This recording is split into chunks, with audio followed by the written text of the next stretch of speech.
Hey, hello again, and welcome back to the 2 Sparks of Madness. This time we visit the Lumangwe Falls in the north of Zambia, and then crisscross all the way back down to the South Luangwa National Park. From Zambia we headed to Kawambwe on the most direct route, which turned out to be a lovely little dirt road. It was really rather nice to be back on the red stuff. And the first little bit was actually even smoother than some of that melted tarmac we'd been riding on north of Lusaka. It did deteriorate a little bit the closer we got to Kawambwe, but we thoroughly enjoyed the ride.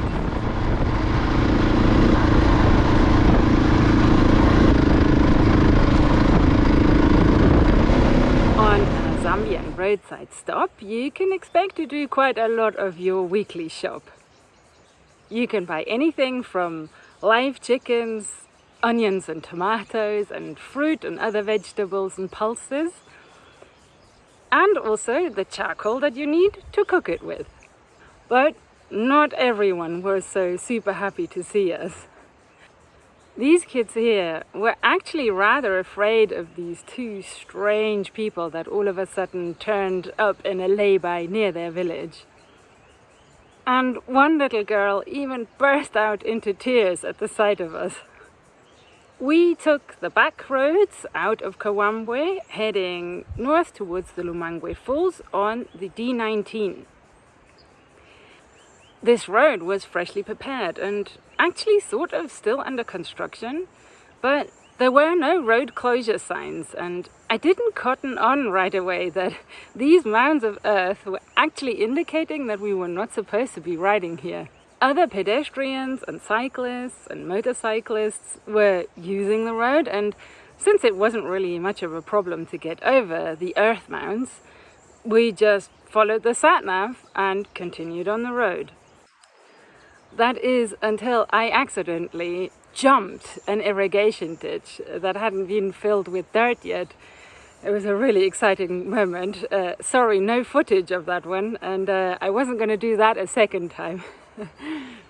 So after that we just decided to take these side roads that were snaking, crisscrossing over the D19. Later we kind of pieced together that this must have been a temporary road that was built while the D19 was being redone, or something like that. Anyway, about 10 kilometers away from the Lumangwe Falls, my sat-nav took us down this little track that just kind of kept getting smaller and smaller until there was almost nothing left. At some point on this track, we came across these cables that were lying across the road, and we were like, are these live power cables or what? So this is the Colin method of trying to work out whether there's live power running through these cables or not. Kids, please don't try this at home. You definitely need a safety professional to do this kind of thing.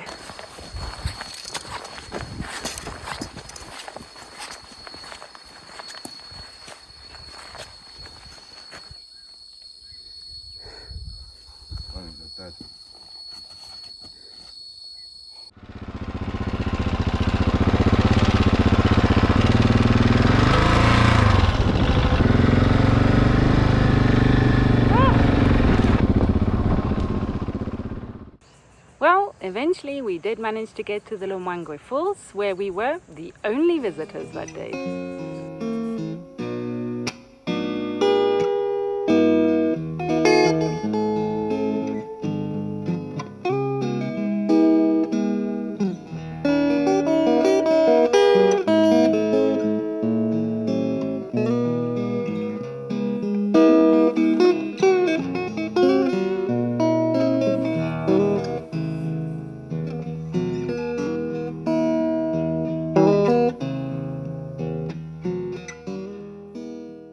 Like so many travelers, originally we wanted to do a loop of Zambia and come back down to Chipata to cross over the border to Malawi there. But, like so many other travelers before us, we discovered that the roads that Google is showing here don't actually exist. They are not really passable for a normal vehicle most of the year. So instead, we found that we had to go all the way back to Lusaka and then back out to Chipata that way. This is actually the first time on our trip that we did some longer riding days just to cover a distance. And we were pretty grateful for this superb road that was built thanks to help from the European Union. The road twists up through more hilly terrain, which was fantastic fun to rush around in. From Petauke, we picked up this dirt road towards Mfui. I think that this road was probably my favorite road in all of the time since we left South Africa.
Hard work in places though, so we stopped at this little village trying to find some shade.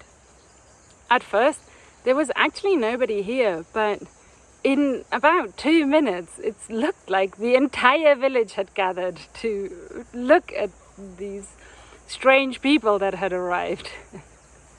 We didn't really share a common language to communicate in, but with hands and feet and a little bit of gesturing, we managed to get on quite well.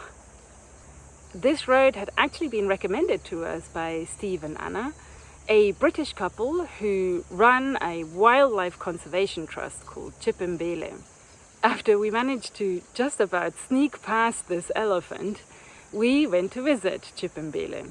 And Steve showed us around the Wildlife Conservation Trust buildings and showed us the school where Zambian children learn about the local wildlife and how to protect it. Our last stop in Zambia was Flat Dog's Camp, just outside South Luangwa National Park. And this is where I'm going to leave you this time, to join our little safari in South Luangwa. I hope that you enjoy this video and I'll see you next time.